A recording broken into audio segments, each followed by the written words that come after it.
So hello' everyone, আজিৰ এই ভিডিঅ'টোত আমি ক্লাছ 5ৰ পৰিৱেশৰ তোমালোকৰ যিটো পাৰ্ট 5 আছে অৰ্থাৎ চেপ্টাৰ 5 ইয়াৰ আহাৰৰ প্ৰয়োজনীয়তা এইটো চেপ্টাৰৰ আমি কুৱেশ্যন আনসাৰবিলাক এইটো ভিডিঅ'ত আমি ডিছকাশ্যন কৰিম। সো তোমালোকে প্ৰথমতে কুৱেশ্যন আনসাৰবিলাক ওলাই লোৱা। সো প্ৰথম যিটো তোমালোকৰ অনুশীলনীত আছে তোমালোকে অনুশীলনীৰ প্ৰশ্নবিলাক চোৱা। সো চমুকৈ উত্তৰ লিখা। এক নম্বৰ ক নম্বৰ যিটো আছে আমাক কিয় আহাৰৰ প্ৰয়োজন হয়, যেটো তোমালোকৰ কুৱেশ্যনটো আছে যে আমাক কিয় আহাৰৰ প্ৰয়োজন হয়। সো ইয়াৰ উত্তৰটো আমি দেখাই দি আছো বলা। সো ইয়াৰ উত্তৰটো তোমালোকে এনেকুৱাকৈ লিখিবা, এই উত্তৰটো তোমালোকে এনেকুৱাকৈ লিখিবা ক নম্বৰ যিটো আছে। সো আমাক কিয় আহাৰৰ প্ৰয়োজন হয়, উত্তৰটো চোৱা। জীয়াই থাকিবলৈ আৰু কাম কৰিবলৈ মানুহক শক্তি লাগে। এই শক্তি আমি আহাৰৰ পৰাই আহৰণ কৰোঁ। আহাৰ নহ'লে আমাৰ দেহৰ গঠন আৰু বৃদ্ধিও নহয়। অকল ইমানেই নহয়, দেহৰ প্ৰতিটো অংগ সচল আৰু কৰ্মক্ষম কৰি ৰখাত আহাৰে আমাক সহায় কৰে। আহাৰ নহ'লে প্ৰকৃততে আমি জীয়াই থাকিব নোৱাৰোঁ, সেয়ে আমাক আহাৰৰ প্ৰয়োজন। সো এইটো আমাৰ কমপ্লিট হৈ গ'ল, আমাৰ এই এনসাৰটো এইখিনিলৈকে কমপ্লিট হৈ গ'ল। এতিয়া বলা আমি নেক্সট কুৱেশ্যনলৈ গুচি যাওঁ। যিটো তোমালোকৰ নেক্সট কুৱেশ্যন আছে, কুৱেশ্যনটো চোৱা। পিছৰ কুৱেশ্যনটো খাদ্যত থকা উপাদানবোৰ কি কি। সো ইয়াৰ উত্তৰটো তোমালোকে এনেকুৱাকৈ লিখিবা, এই উত্তৰটো মই দেখাই দি আছোঁ চোৱা।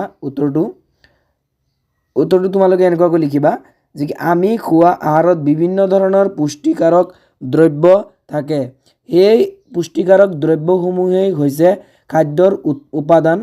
খাদ্যৰ উপাদানবোৰ হ'ল কাৰ্বহাইড্ৰেট বা শৰ্কৰা, চৰ্বি, প্ৰটিন, ভিটামিন বা খাদ্য প্ৰাণ, খনিজ দ্ৰব্য আৰু পানী। সো এইখিনি লিখিলে তোমালোকৰ এনসাৰটো কমপ্লিট হৈ যাব। এতিয়া বলা আমি নেক্সট কুৱেশ্যনলৈ গুচি যাওঁ। নেক্সট কুৱেশ্যন কি আছে আমাৰ তোমালোকে চোৱা। সো তোমালোক গ নম্বৰ যিটো কুৱেশ্যন আছে, সুষম আহাৰ বুলিলে কি বুজা, সুষম আহাৰৰ কিয় প্ৰয়োজন।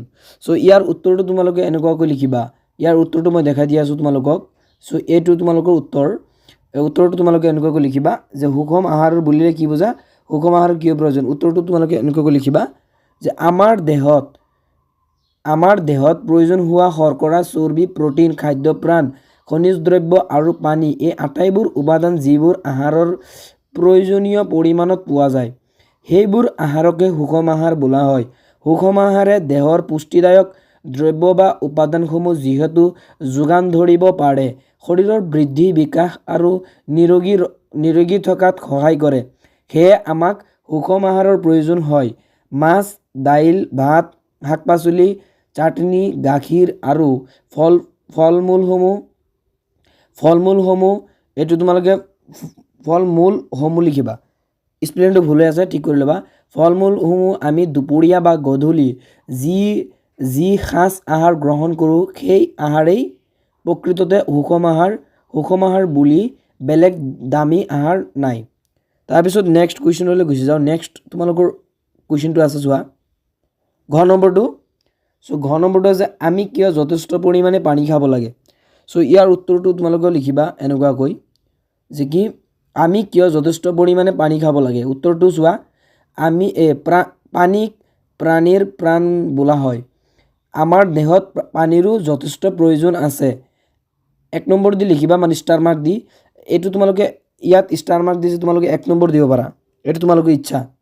পানী আহাৰক শৰীৰে সহজে গ্ৰহণ কৰিব পৰাকৈ সৰল দ্ৰৱণীয় অৱস্থালৈ আনে। তাৰপিছত 2 নম্বৰটো চোৱা, পানীয়ে আমাৰ শৰীৰৰ অলাগতিয়াল পদাৰ্থবোৰ ঘাম আৰু প্ৰস্ৰাৱৰ যোগেদি বাহিৰ কৰাত সহায় কৰে।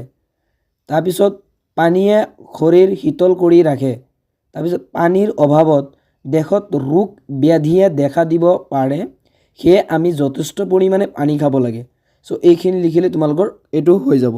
এতিয়া আমি তোমালোকৰ আৰু পিছত কি আছে কুৱেশ্যনবিলাক চাই লওঁ। 2 নম্বৰত আছে খালী ঠাই পূৰ কৰা।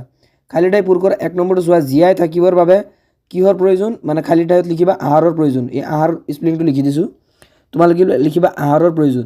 তাৰপিছত খ নম্বৰটো লিখিবা আমাৰ দেহৰ গঠন আৰু বৃদ্ধিত সহায় কৰা উপাদানবিধ হ'ল প্ৰটিন লিখিবা।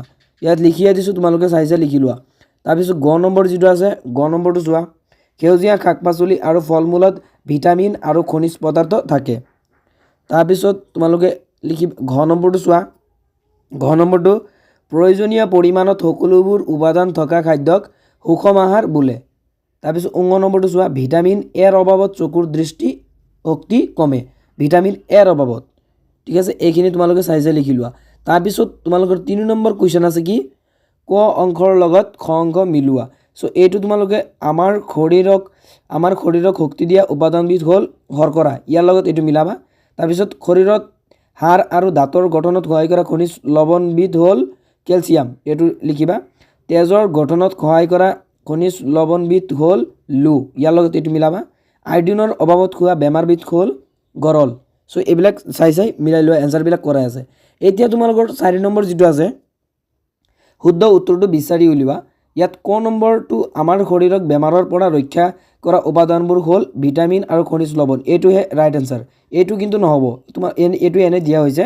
চ' এইটো যাৰ কিতাপ ইয়ে দিছে, চ' মই দিয়া নাই। এইটো শুদ্ধ উত্তৰটো হ'ব ভিটামিন আৰু খনিজ লৱণ, এইটো দিবা। তাৰপিছত তোমালোকৰ নেক্সট কুৱেশ্যন, খ নম্বৰটো চোৱা, দীৰ্ঘদিনৰ বাবে খাদ্যৰ উপাদানৰ অভাৱত হোৱা বেমাৰক কি বুলি কোৱা হয়? এইটো লিখিবা অভাৱজনিত ৰোগ, এইটো হ'ব অভাৱজনিত ৰোগ, এইটো হ'ব ৰাইট এনচাৰ। তাৰপিছত তোমালোকৰ গ নম্বৰটো চোৱা। চ' গ নম্বৰটো যিটো তোমালোকৰ আছে, ভিটামিন চি অধিক পৰিমাণে থকা খাদ্য হ'ল আমলখি, এইটো হ'ব আমলখি। চ' এইখিনিয়ে তোমালোকে মিলাই লিখি লোৱা। 1 নম্বৰটো হ'ব কি, ভিটামিন আৰু খনিজ লৱণ। 2 নম্বৰটো অভাৱজনিত ৰোগ, এইটো হ'ব আমলখি। চ' এইটোৱে আমাৰ কমপ্লিট হৈ গ'ল। চ' এইখিনি আছিল আমাৰ তোমালোকৰ যিটো আহাৰৰ প্ৰয়োজনীয়তা এই চেপ্টাৰটো। চ' এইখিনি কমপ্লিট হৈ গ'ল। এইখিনি কুৱেশ্যন আনচাৰ কৰিলেই তোমালোকৰ কমপ্লিট হৈ যাব। চ' চেনেললৈ নতুন আহিলে চেনেলটো ছাবস্ক্ৰাইব কৰি দিবা। থেংকছ ফৰ ৱাচিং।